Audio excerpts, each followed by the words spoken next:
ආයිබෝවන් සුබ දවසක්. අදත් සුපුරුදු සෙනෙහසින් ලෙන්ගතු කමින් ඔයාලා හැමදෙනාම මගේ ස්ටාර්වයිබ් ජ්‍යොතිෂ නාලිකාවට පිළිගනු ලබනවා.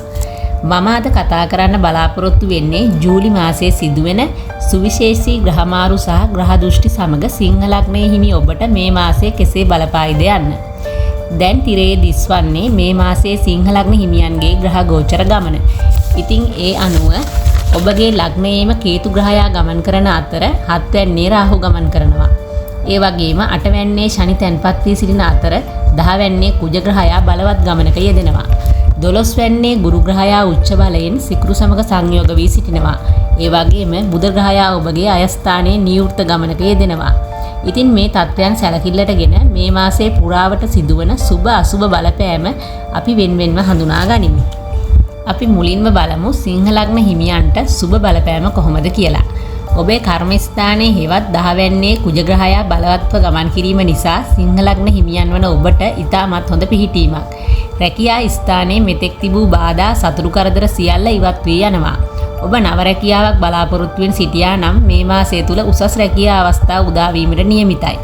ඒ වගේම බුධ ග්‍රහයා ඔබගේ 11 වැන්නේ ගමන් කිරීම නිසා පැරණි ණය මුදලක් හිඟ මුදලක් නැවත ලැබීමට අවස්ථාව උදා වෙනවා.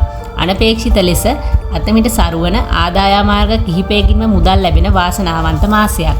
ඒ වගේම ගුරු සහ සිකුරු 12 වැන්නේ ගමන් කිරීම නිසා උසස් අධ්‍යාපනය ලබන දරුවන්ට මෙන්ම විදේශගත වීමට විදේශ රැකියා හෝ අධ්‍යාපන අවස්ථා සඳහා සිහිනමවමින් සිටින සිංහ ලග්න හිමියන්ට මේක ඉතාමත් සුබ කාලයක්. බුද්ධිමත් තීරණ නිසා සමාජයේ කැපී පෙනෙන චරිතයක් වීමටත් ඔබට වාසනාව උදා වෙනවා. දැන් අපි බලමු ඔබට ඇතිවන අසුබ ග්‍රහ බලපෑම කොහොමද කියලා. මේ කාලය තුල රාහු සහ කේතුගේ බලපෑමෙන් විවාහ සහකරු හෝ සහකාරිය සමග අනවශ්‍ය මතභේද සිත් විදවීම ඇතිවීමට ඉඩ තිබෙනවා. සුළු කරුණක් දුරදිග යාමට ඉඩ ඇති නිසා පවුලේ කටයුතු වලදී ඉවසීමෙන් සහ බුද්ධිමත්ව කටයුතු කරන්න.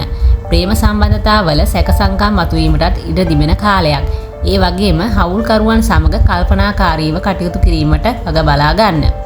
ඔබ මේ කාලයේ අෂ්ටමක ඒරාෂ්ටක කාලයක් ගත කරන නිසා ශරීර සෞඛ්‍ය පිළිබඳව වෙනදාට වඩා සැලකිලිමත් විය යුතුයි. විශේෂයෙන්ම පාදාශ්‍රිත ආබාධ, ස්නායු පද්ධතියේ දුර්වලතා හෝ ලේ දූෂ්‍ය වීමේ රෝග මතුවීමට පුළුවන්. ඒ වගේම හදිසි අනතුරු වීමට ඇති ඉඩ වැඩි නිසා වාහන පැදවීමේදී සහ ගමන් බිමන් යාමේදී ප්‍රවේශම් වන්න. 12 වැන්නේ ගුරු සිකුරු සිටීම නිසා ආගමික හා සුබ කටයුතු වලට වියදම් බහුල වන අතර හදිසි අවශ්‍යතාවයන් සඳහා විශාල මුදලක් වැය වීමට ඉඩ තිබෙනවා. එබැවින් මුදල් පරිහරණයේදී සීමාවන් තබා ගන්න. ඔබට ඇති වී තිබෙන අපල තත්ත්ව මගහරවා ගැනීම සඳහා පහත වත්පිළිවෙත් ඉටු කිරීමටද අමතක නොකරන්න. සෙනසුරාදා දිනවල සිරකරුවන්ට, අසරණ අයට හෝ යාචකයින්ට නිර්මාංශ ආහාර වේලක් දන් දෙන්න. දින 7ක් 14ක් 21ක් බෝධි පූජා පවත්වා අපල දුරු වීමට ප්‍රාර්ථනා කරන්න. ලේ දන් දීම, ගිලනුන්ට උපස්ථාන කිරීම වැනි පුණ්‍ය කර්ම සිදු කරන්න.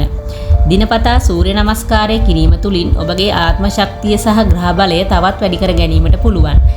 ඉතින් ඔබ බාධා මැදින් නුවද නොසැලී ඉදිරියට ගොස් ඔබේ ජයග්‍රහණ ලබා ගැනීමට විශ්වාසයෙන් බුද්ධිය පෙරදැරිව වැඩ කටයුතු සිදු කරන්න. ඔබ සැමට සාර්ථක වාසනාවන්ත ජුලි මාසයක් වේවායි ප්‍රාර්ථනා කරනවා.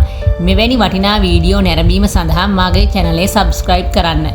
නැවතත් කන්‍යා ලග්නයේ තොරතුරු සමග ඔබ හමුවට එනතුරු ඔබ සැමට සුබ සතියක්. තෙරුවන් සරණයි.